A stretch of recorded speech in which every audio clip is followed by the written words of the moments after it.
Lydia's arrival was announced by a clear voice as the door swung open. Hearing her name uttered by Quinn, I froze, wondering who could be there. But the confirmation came swiftly. It was indeed my sister, Lydia. Quinn continued calling Lydia's name repeatedly, and as I shivered, I snapped back to reality. Realizing the gravity of the situation, I knew I had to capture it on video. Quietly, I recorded the evidence on my smartphone and discreetly retreated. After a while, they emerged from the bedroom only to turn pale at the sight of me. "That's right," I confirmed. "I've sent the video of you two to Gabrielle. Anyway, let's discuss what to do next among the four of us." At those words, Lydia's face paled even further. "What do you mean?" she asked, her voice trembling.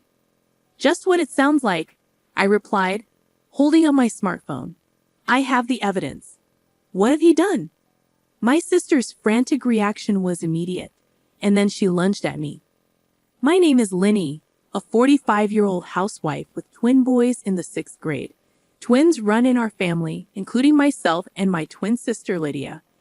Despite being identical twins, our relationship was more rivalry than sisterhood. From childhood, I was always compared to Lydia, who was perceived as cute and affable while I remained shy and reserved.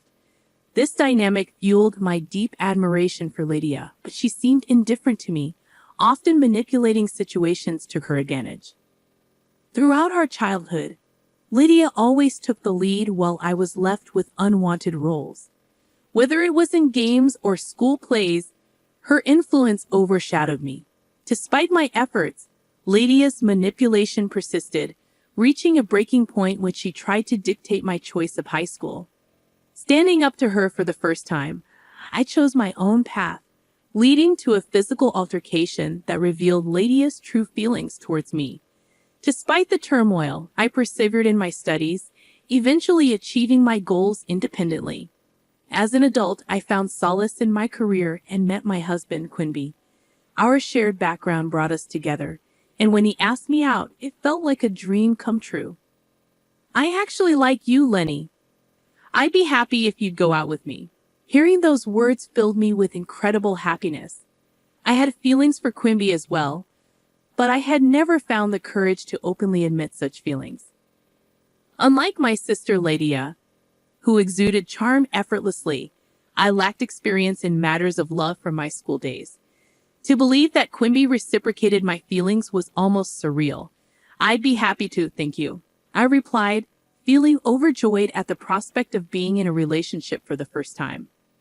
Since we started dating, I devoted myself to making Quimby happy, preparing meals and lunch boxes for him.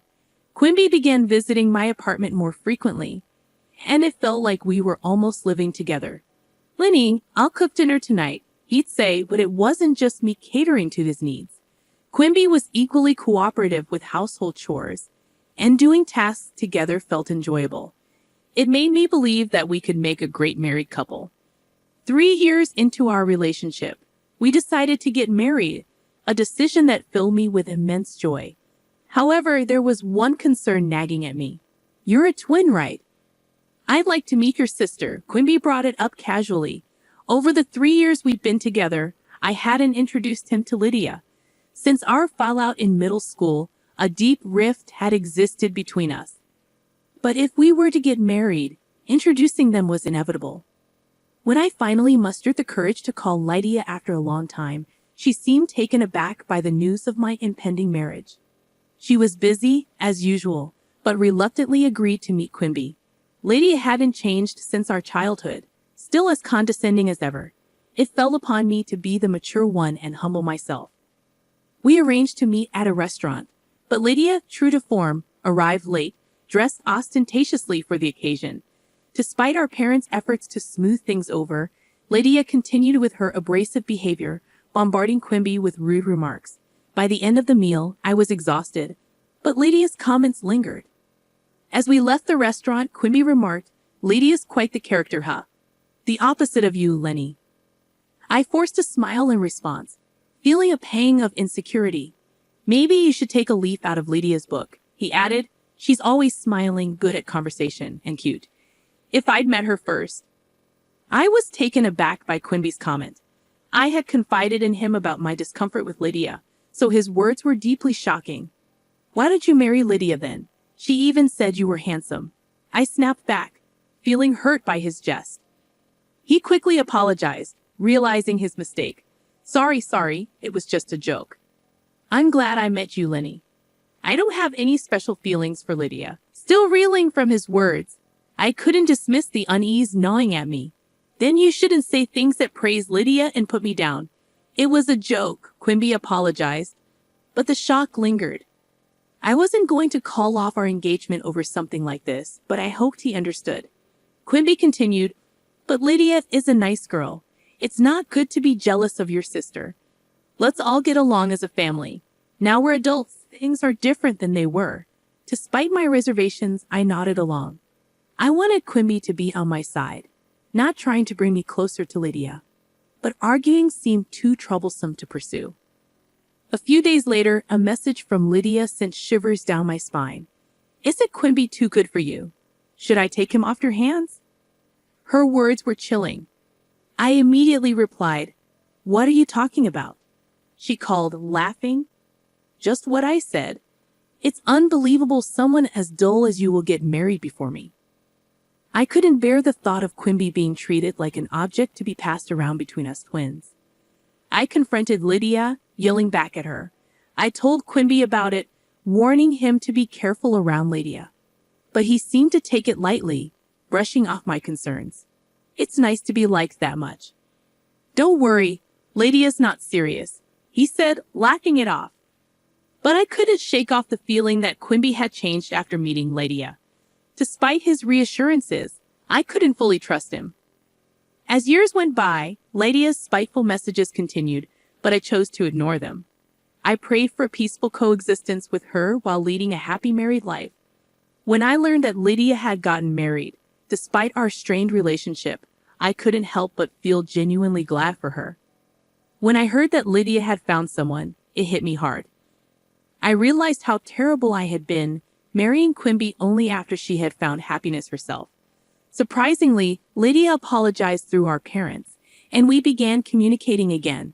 She had changed, becoming calmer, almost like the Lydia I once loved. I never thought we would laugh together again, so I was overjoyed. Lydia even introduced me to her husband, Gabriel, who seemed genuinely caring. As both Lydia and I were married, our relationship grew stronger, much to our parents' delight. I wanted to make up for the time we had lost. Then one day I fell ill at work and had to leave early. Upon returning home, I sensed something was off. Despite the house supposed to be empty, I heard voices coming from the bedroom. Recognizing Quimby's voice, I hesitated to confront him. The nature of his voice drained the color from my face. It was unmistakably intimate. Trembling, I decided to catch him in the act, recording with my smartphone. What I saw was even more shocking than I anticipated. Opening the door, I heard Quimby mention Lydia's name. Frozen in disbelief, I recorded the scene before quietly leaving. Sitting in shock, I forgot about my illness, staring blankly at my phone. Moments later, the bedroom door opened, revealing Quimby and Lydia. Quimby paled, questioning my presence. Lydia, defiant, declared her intentions to take everything. I remained calm, smiling at her threats. As the situation escalated, Lydia lunged at me, but Quimby intervened. Trying to diffuse the tension, he pleaded for forgiveness and attempted to protect Lydia. However, the consequences of her actions were clear. Realizing the severity of the situation, I couldn't cover for Lydia. Despite Quimby's pleas, I couldn't overlook her betrayal. It was a harsh reality, but Lydia had brought it upon herself, knowing the risks. I retorted that it was too harsh, but as usual, Quimby rushed to Lydia's defense, further infuriating me. I shot him a glare, expressing my concern for Lydia. Thinking Lydia is the only one who's going to lose her family and job is a huge mistake, I shouted. Quimby flinched at my outburst, breaking out in a cold sweat as if suddenly coming to his senses. Realizing the gravity of my words, I informed Quimby that I had also sent the video to the company's main email address, including his department and name. His expression turned to one of despair as Gabriel's call ended. I kicked them out and called Gabriel to explain. Sorry to disturb you at work, but it's about the video, right? Gabriel's gentle voice confirmed. I apologized, explaining that I had been asked to gather evidence due to suspicions about Lydia's behavior. Gabriel revealed that he had consulted me because he felt something was off with Lydia. Despite my shock, I managed to film calmly, ensuring evidence of Quimby's infidelity. Gabriel expressed gratitude for capturing the evidence, admitting that he had sensed something wrong with Lydia. He reassured me, saying it was shocking enough to discover an affair, let alone with one's own sister. We agreed to talk another time, and I hung up, tears flowing endlessly. For the sake of my sons and my own future, I knew I had to be strong.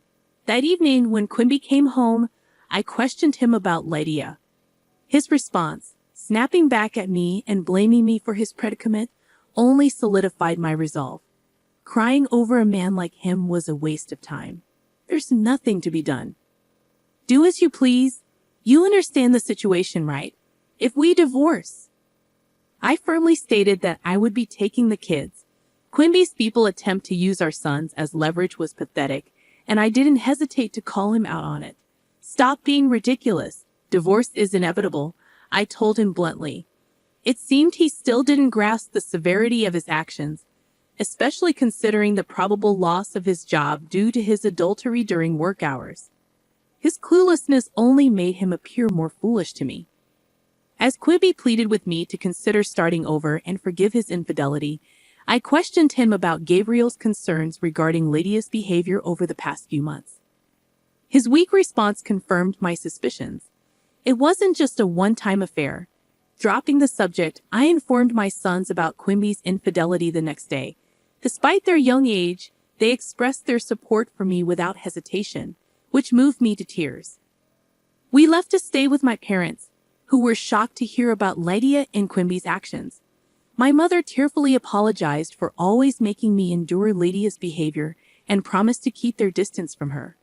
From then on, I commuted to work from my parents' home. Quimby's incessant calls and messages pleading for forgiveness only served to annoy me further. His attempts to woo me back with declarations of love and fantasies of a happy family of 4 were laughable. I was almost fooled for a moment, but my son's laughter at his messages reminded me of their absurdity. Despite my reluctance, I eventually agreed to meet Quimby to sign the divorce papers at a cafe, following Gabriel's advice to keep the conversation calm in a public place.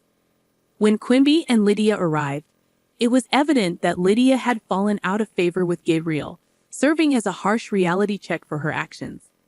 As we sat down to sign the papers, both Quimby and Lydia hesitated, hoping to avoid the inevitable. But I stood my ground, reminding them of their betrayals and the consequences they faced. Eventually, they signed the papers, and I finalized the divorce with the help of a lawyer introduced by Gabriel. After our divorce was finalized, Quimby wasted no time proposing to Lydia, revealing his feelings for her from the start.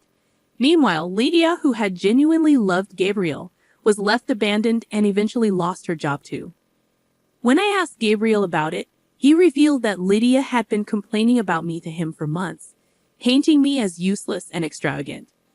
The realization that Lydia had gone to such lengths to set me up filled me with horror. It was a stark reminder of the lengths people would go to in order to manipulate and deceive others. I was taken aback when Gabriel apologized to me, admitting that he consulted Lenny out of concern for my safety. Never did I imagine that it would lead to such a drastic turn of events with Quimby. It's okay, it's all in the past now, I reassure him, though the weight of what transpired still lingered. We concluded our conversation, agreeing to stay in touch for updates on the divorce compensation and legal proceedings. As Gabriel explained, the burden of the substantial divorce compensation led Quimby and Lydia to marry and live together.